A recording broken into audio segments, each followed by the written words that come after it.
नमस्कार, बिहार तक देख रहे हैं आप और मैं हूं आपके साथ अनिकेत कुमार। देखिए, आज हमारे साथ मौजूद हैं वरिष्ठ पत्रकार अरुण पांडे सर।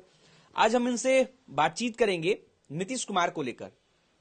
साल 2025 में बिहार में चुनाव हुआ और एनडीए सरकार को प्रचंड बहुमत मिली। नीतीश कुमार की पार्टी के विधायकों की संख्या लगभग दोगुनी हो गई।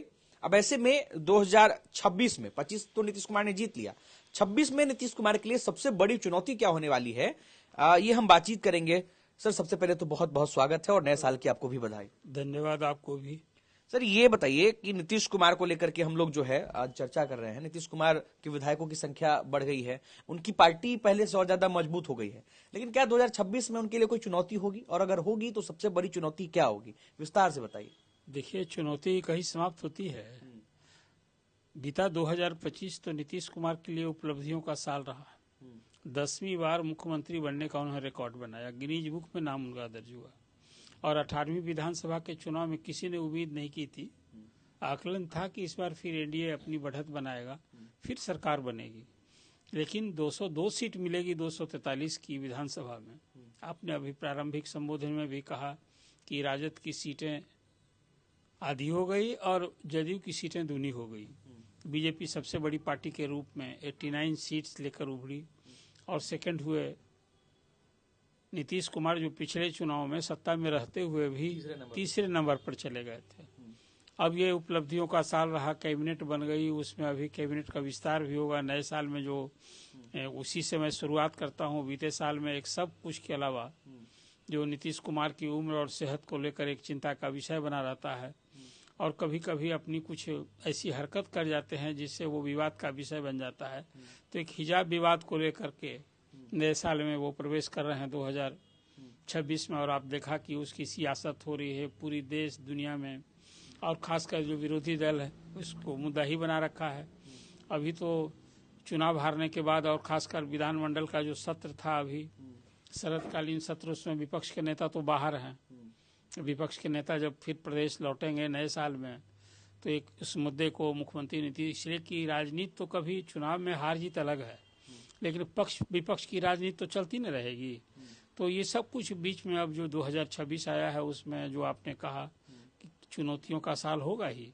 इसलिए जो जितनी बड़ी जीत लेकर आता है, जनता जितना बड़ा जनादेश देती है, स्वाभाविक है कि उससे नेता के प्रति, उस दल के प्रति, उस सरकार के प्रति अपेक्षा बड़ी हो जाती है, उम्मीदें बढ़ जाती है।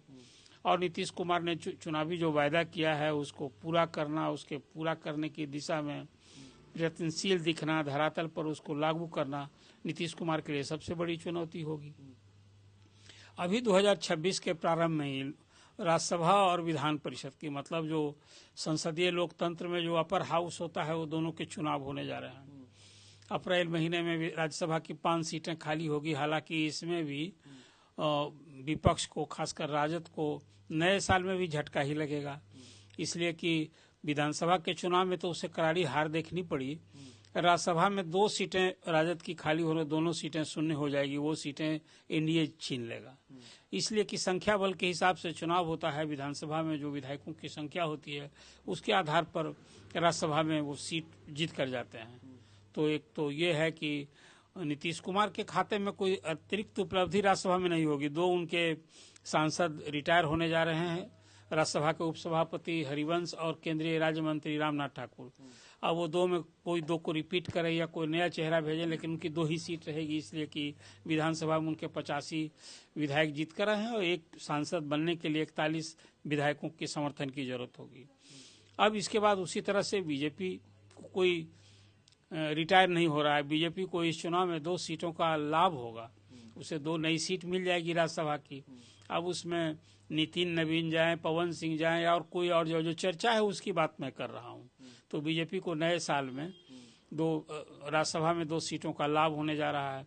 एक सीट जो 5वीं सीट, जिसको उपेंद्र कुशवाहा राष्ट्रीय लोक मोर्चा के अध्यक्ष हैं, वो भी रिटायर हो रहे हैं।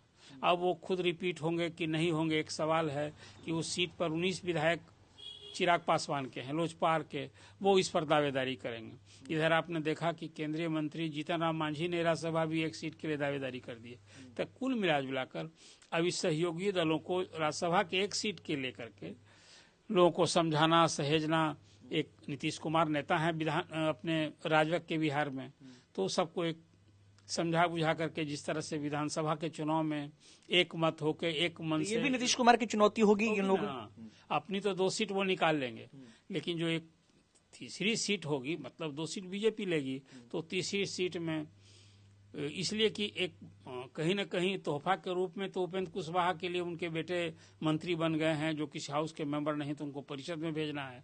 तो परिषद में भेजेंगे तो राज्यसभा की वो सीट पिताजी को अपने बेटे के लिए राजनीतिक कुर्बानी देनी पड़ सकती है। लेकिन कुल मिलाकर इस एक कहीं न कहीं एक ऊहापोह एक सवाल है, इसको सल्टाना भी तो आखिर एक सवाल ये भी है, क्या नीतीश कुमार ने जो पिछले कुछ सालों में जो अपने हरकतों की वजह से जो चर्चा में रहे हैं और जो सेहत को लेकर के बार बार विपक्ष जो है सवाल खड़ा करता है, क्या ये भी उनके लिए चुनौती होगी नए साल में, उनकी सेहत या उनकी हरकतें जो वो पिछले कुछ साल हरकत तो किसी के बस में वो कभी कुछ कर जाते हैं, लेकिन स्वस्थ होना और फिर जो स्वास्थ्य की चिंता है पूर्णतः स्वस्थ रहें और कोई ऐसी जो बात फिर होती है कोई ऐसी हरकत न कर दें, अटपटी हरकत, ये तो एक विषय रहेगा ही।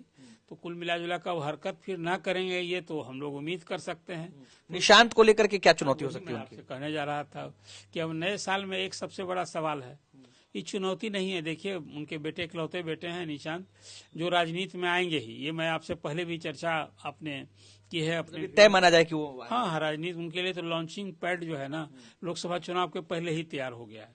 पार्टी में एक मत है और एक राय है कि निशांत को राजनीति में आना चाहिए, और यदि जदयू को बचाना है आफ्टर नीतीश कुमार, इसलिए कि आज भी जदयू जो है नीतीश कुमार ही उसके संस्थापक हैं और वन मैन शो वाली पार्टी है, एक व्यक्ति केंद्रित है, उसके अलावा कोई दूसरी पीढ़ी का नेता वो तैयार किए नहीं जो जदयू को संभाल सकता है, चला सकता है।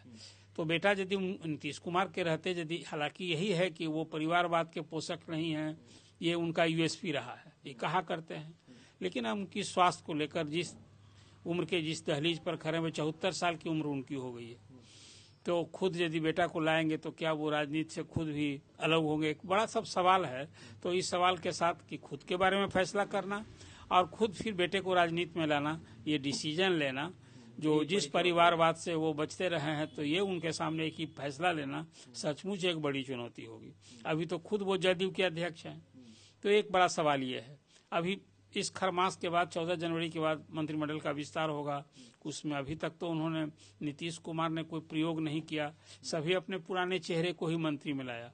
तो अब विस्तार में कुछ नए चेहरे को शामिल करेंगे कि कुछ और लोग, इसलिए कि देखिए अब तो सामाजिक समीकरण न है, लवकुश समीकरण, अति पिछड़ी जात का समीकरण, तो एक सबकी निगाह टिकी है कि मंत्रिमंडल का ऐसा विस्तार करें कि पार्टी में फिर कहीं कोई मरमरिंग नहीं हो। एक सवाल, हालांकि मरमरिंग क्या हो, फैसला नीतीश कुमार को लेना है, तो एक मंत्रिमंडल का विस्तार होगा।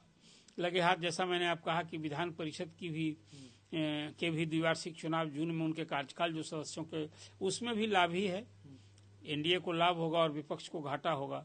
तो एक उसमें भी कुछ नए चेहरे आएंगे कि रिपीट करेंगे, एक फैसला हो। 2026 में एक बड़ा फैसला, चुनाव साल के अंत में नवंबर महीने में 5 साल के बाद जो पंचायत चुनाव होता है, वो पंचायत चुनाव ये छठा चुनाव जो नीतीश कुमार ने ही 2006 में पंचायती राज अधिनियम नए सिरे से बनाया था, तो वो अभी छठा चुनाव ही पंचायती राज अधिनियम जो 73वां संशोधन के बाद पंचायती राज व्यवस्था लागू हुई, तो त्रिस्तरीय पंचायत व्यवस्था का ये चुनाव होने जा रहा है। इसके लिए तैयारी अभी शुरू हो गई है। अब इस चुनाव में प्रत्येक 2 चुनाव के बाद सब रोस्टर का सब कुछ बदल जाता है, उसका जो आरक्षण चक्राक्रम बदलता है, जो रिजर्व है वो सामान्य हो सकता है, जो महिला का है वो पुरुष का हो सकता है। तो एक वो सवाल है कि चुनाव कराना हो, इस बार नीतीश ने कहा है कि ईवीएम से हम चुनाव कराएंगे।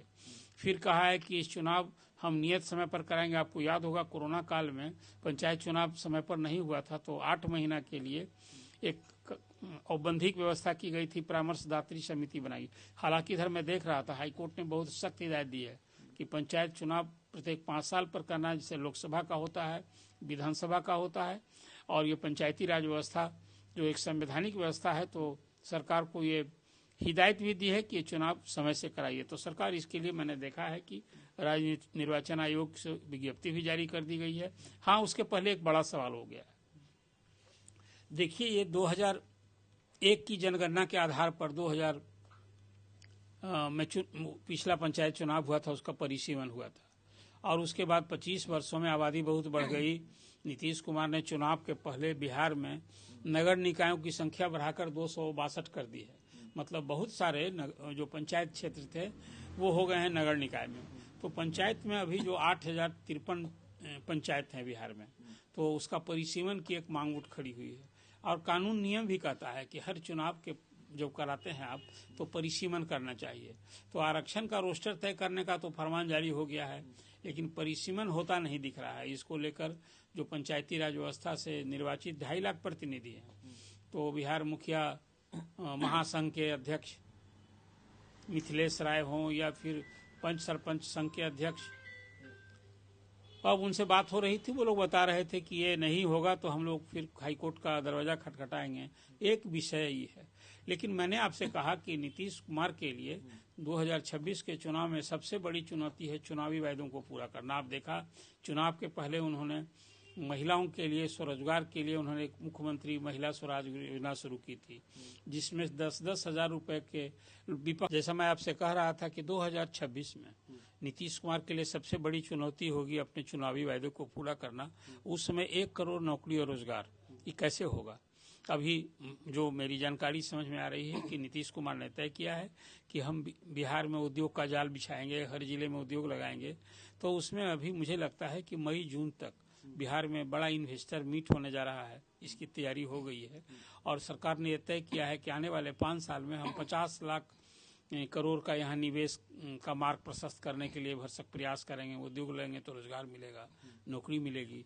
तो इस साल में 2026 में ही जो अभी एक बंगलोर में इन्वेस्टर मीट कराया गया था, गए थे उद्योग मंत्री दिलीप जायसवाल, लेकिन जो पटना में होगा संभव है उसमें प्रधानमंत्री भी आवे उसमें, इसलिए कि प्रधानमंत्री ने बिहार को विकसित बिहार बनाने की ठानी है। इस चुनाव के बाद उन्होंने लोगों को भरोसा भी दिया है।